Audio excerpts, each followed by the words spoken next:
teman-teman bidan semua, kembali lagi di channel YouTube Official Bidan.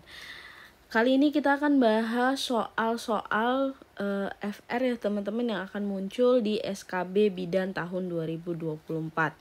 Buat teman-teman yang mau tes ke SKB Bidan, silahkan tonton video ini sampai dengan selesai, jangan di skip-skip ya teman-teman. Buat teman-teman yang belum subscribe, silahkan di subscribe dulu dan di like ya video-video kita. Jangan lupa dipencet tombol loncengnya agar notifikasi setiap video yang baru masuk ke akun teman-teman semua.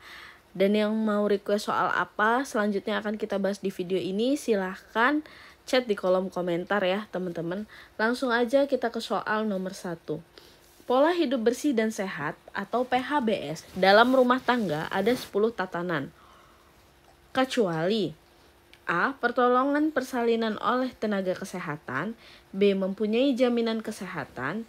C. Memberikan bayi ASI eksklusif. D. Tidak merokok. E. Lakukan aktivitas fisik setiap hari.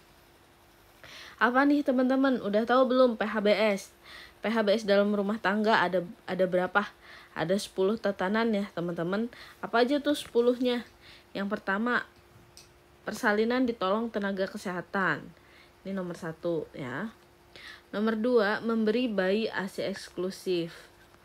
Nomor 3, menimbang bayi balita. Nomor 3 nih, menimbang bayi balita. Menimbang bayi atau balita secara berkala. Terus nomor 4, menggunakan air bersih. Menggunakan air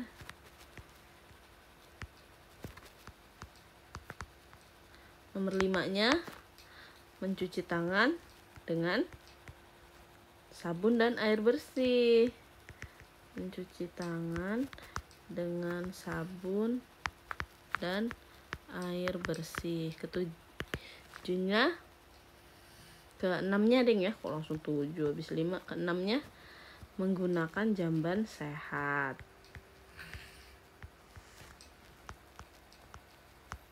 Jamban sehat. Ke-7-nya, jentik nyamuk, memberantas jentik nyamuk.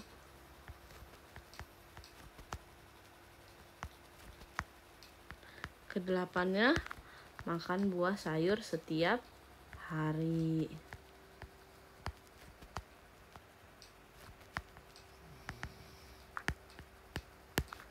Ke-9-nya, melakukan aktivitas fisik setiap hari. Dan yang ke-10-nya, tidak merokok dalam rumah. Atau tidak merokok sebenarnya harusnya ya.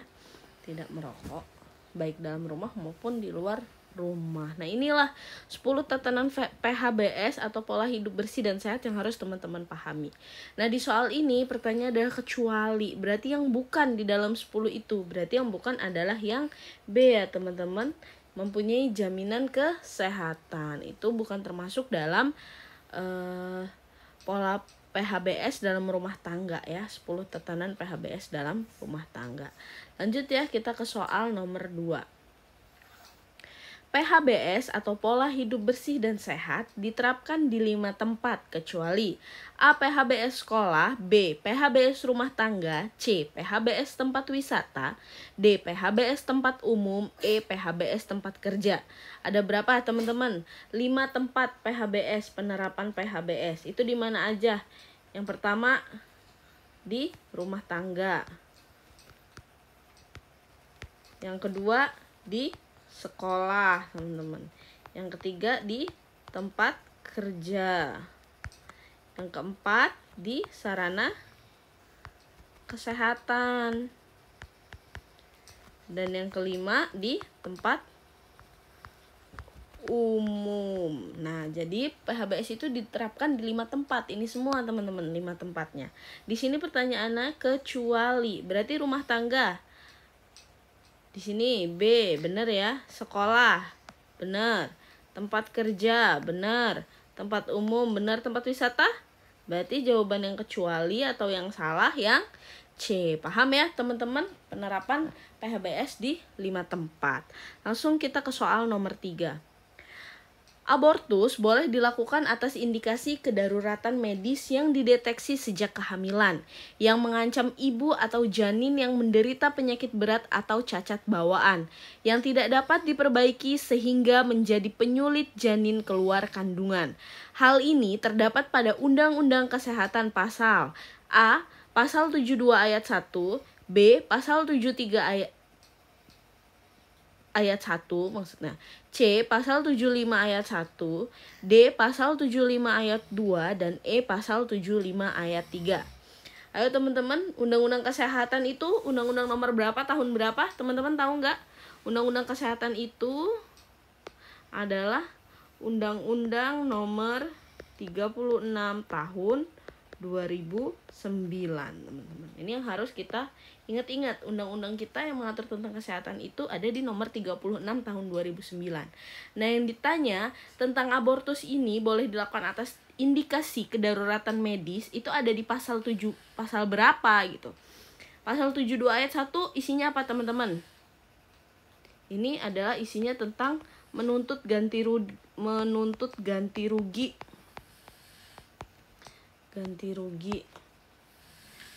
akibat kelalaian dalam pelayanan kesehatan.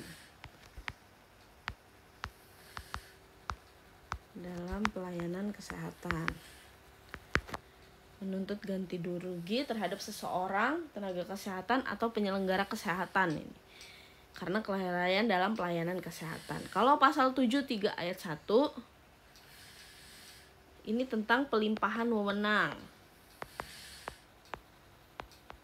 Pelimpahan kewenangan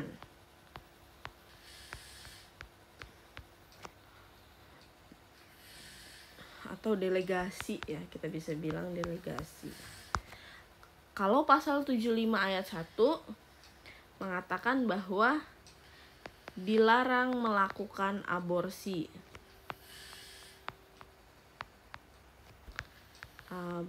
Dilarang melakukan aborsi. Kalau 75 ayat 2 masih tentang aborsi, pengecualian itu diizinin dalam kondisi darurat medis.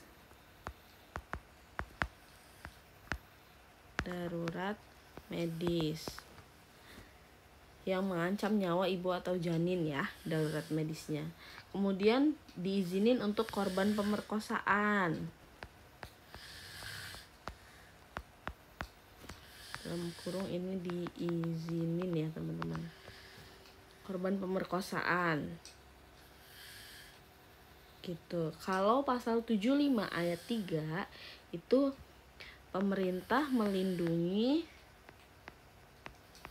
wajib melindungi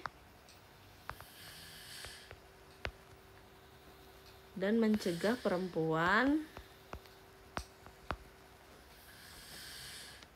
dari aborsi yang tidak aman.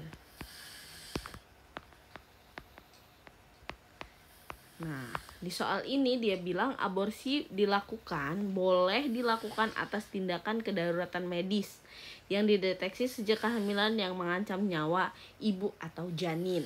Jadi maka jawabannya adalah yang D ya teman-teman. Jadi teman-teman harus memahami isi dari Undang-Undang Kesehatan. Untuk pasal tentang aborsi itu ada di pasal 75. Dilarang melakukan aborsi itu 75 ayat 1. Pengecualian aborsi atau dia diizinin itu 75 ayat 2. 75 ayat 3-nya tentang pemerintahnya yang harus melindungi perempuan dari aborsi yang tidak aman. Itu ya teman-teman. Jadi kalau tentang aborsi teman-teman harus ingat langsung pasal 75 ya.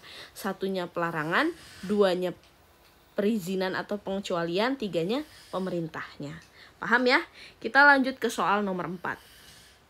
Di bawah ini, Undang-Undang Kesehatan, Undang-Undang Tenaga Kesehatan adalah A. Undang-Undang nomor 36 tahun 2016, B. Undang-Undang nomor 38 tahun 2016, C. Undang-Undang Nomor 36 Tahun 2016.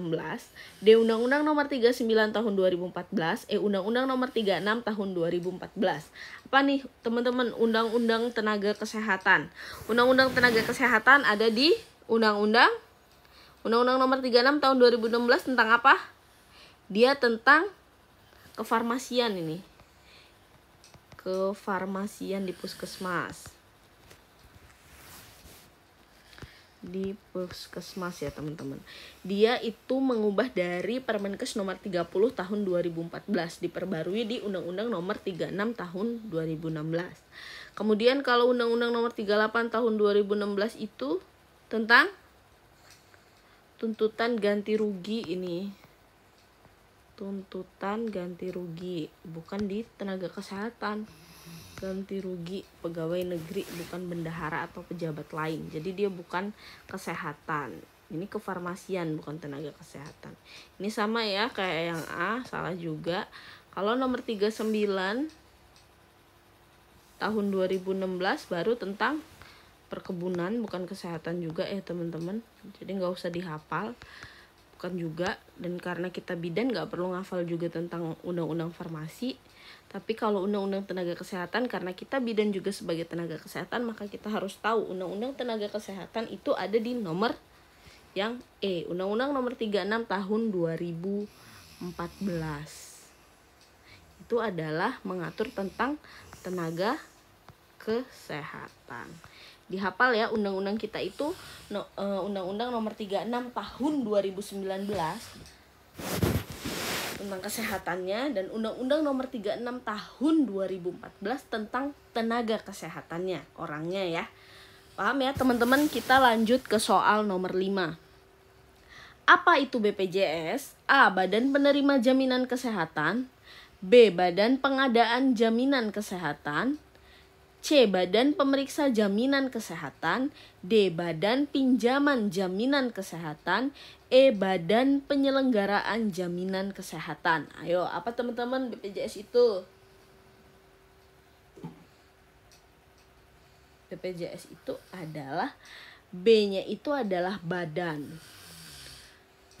P-nya itu penyelenggaraan, penyelenggara ya. J-nya jaminan, S-nya itu adalah sosial.